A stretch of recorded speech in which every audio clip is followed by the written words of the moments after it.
Welcome everyone to this webinar where we talk about small and medium REITs, genesis of SM REITs. Before we dive into what small and medium REITs are, let's take a moment to understand how this asset class came into being. As investors, we all know that real estate and gold are among the most heavily invested asset classes across the world. The appeal of real estate as a tangible and stable asset never goes out of fashion. However, for retail investors in India, commercial real estate has traditionally been out of reach due to high investment requirements. That changed in 2016 with the introduction of a new model by Property Share known as fractional ownership. Through its tech platform, Property Share allowed investors to own a portion of large commercial real estate assets backed by securities. This was the first time such a model of real estate ownership was introduced in India, and it quickly gained traction. As the demand surged, more companies began offering this model, which led to rapid industry growth, reaching a size of 4,000 crores by 2023, the largest being Property Share. Recognizing this demand and the potential for future growth, SEBI took notice and decided to formally regulate this space. In March 2024, SEBI introduced the Small and Medium REIT, SM REIT, framework as part of its broader REIT regulations. Property Share became the first company to obtain the SM REIT license from SEBI and in December 2024 registered India's first SM REIT scheme, Prop Share Platina, on Bombay Stock Exchange. So, what exactly is an SM REIT? While SM REITs fall under the overall REIT regulations, they have key differences. Some of you may already be familiar with REITs. Today, there are 4 listed REITs in India which allow retail investors to participate in commercial real estate. However, traditional REITs involve investing in a pooled set of assets rather than a specific property. This is where SM REITs differ. SM REITs must have an asset size ranging from 50 to 500 crores. The minimum investment per investor is 10 lakhs, and investments can only be made in multiples of this amount. To ensure stability, SM REITs must have at least 95% occupancy, meaning that nearly the entire asset being offered must be leased and fully constructed. Additionally, the investment manager is required to hold a stake of at least 5% in an unleveraged asset and 15% in a leveraged asset. External debt can be taken up to 49% of the scheme value, and the units must be listed on at least one major stock exchange in India. Now, let's compare SM REITs with traditional REITs. One of the biggest differences is the investment ticket size. SM REITs require a minimum investment of 10 lakhs, whereas traditional REITs allow investments as low as 150 rupees on the stock exchange.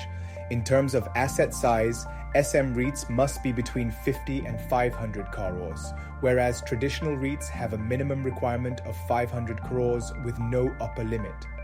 Both SM REITs and REITs are permitted 49% leverage. However, SM REITs require at least 95% of their assets to be income generating, whereas traditional REITs can allocate up to 20% to under construction properties. Cash flow distribution is another key distinction. SM REITs must distribute 100% of their distributable cash flow to investors, while traditional REITs distribute 90%. Sponsor commitments also differ. For SM REITs, the investment manager must hold at least 5% of an unleveraged scheme and 15% of a leveraged one. In contrast, traditional REITs have a flat 15% commitment. Both require a minimum public holding of 25% and at least 200 shareholders. However, a significant difference lies in related party transactions.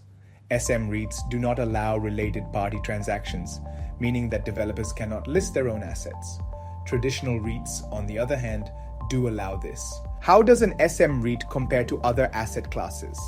Now, how does SM REIT compare with other investment options?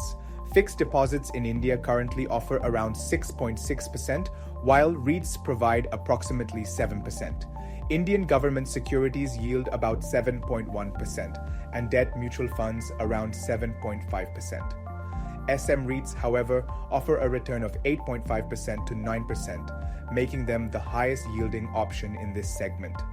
This strong return potential is one of the key reasons SEBI has introduced this asset class. 10x growth potential for SM REITs. The growth potential for SM REITs is immense. If you look at the projected market for 2030, it is clear that there is significant opportunity. A large portion of commercial real estate in India is privately owned and not yet listed on the stock market. The SM REIT framework allows investors to tap into this segment, bringing previously inaccessible assets into a regulated and investable format. Structure of an SM REIT. For investors, understanding the structure of an SM REIT is crucial. At the top of the structure, we have the investment manager and trustee, both of whom must meet SEBI's strict qualification criteria. Each SM REIT scheme has unit holders who are the investors. These unit holders own units of a specific scheme, which in turn holds special purpose vehicles, SPVs. These SPVs are private limited companies that own the underlying real estate assets. This structure ensures a smooth transfer of ownership during exits, as SPVs can be transferred without the need for direct asset transactions. Additionally, it simplifies the movement of cash flows from assets to investors. Why invest in SM REITs? So why should you consider investing in SM REITs? Traditional REITs involve investing in a group of commercial assets, whereas SM REITs allow you to handpick a specific asset in a preferred market. This provides greater control over your investment. Like REITs, SM REITs offer quarterly distributions. However, unlike previous fractional ownership models, SM REITs are now fully regulated by SEBI. This means standardized reporting, mandatory disclosures, and enhanced investor protection. Liquidity is another key advantage.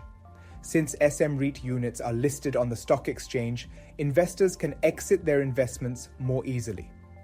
Additionally, the investment manager is required to have a vested interest in the asset, ensuring alignment with investor interests. Professional management eliminates the hassle of property maintenance and sale, as everything is handled by an experienced team. With all these benefits, SM REITs present a compelling opportunity for investors looking to enter the commercial real estate market in a regulated and structured manner. This asset class has the potential to unlock significant value in the coming years. If you have any questions, feel free to reach out to our team. Thank you for joining us, and we look forward to helping you explore this exciting investment opportunity.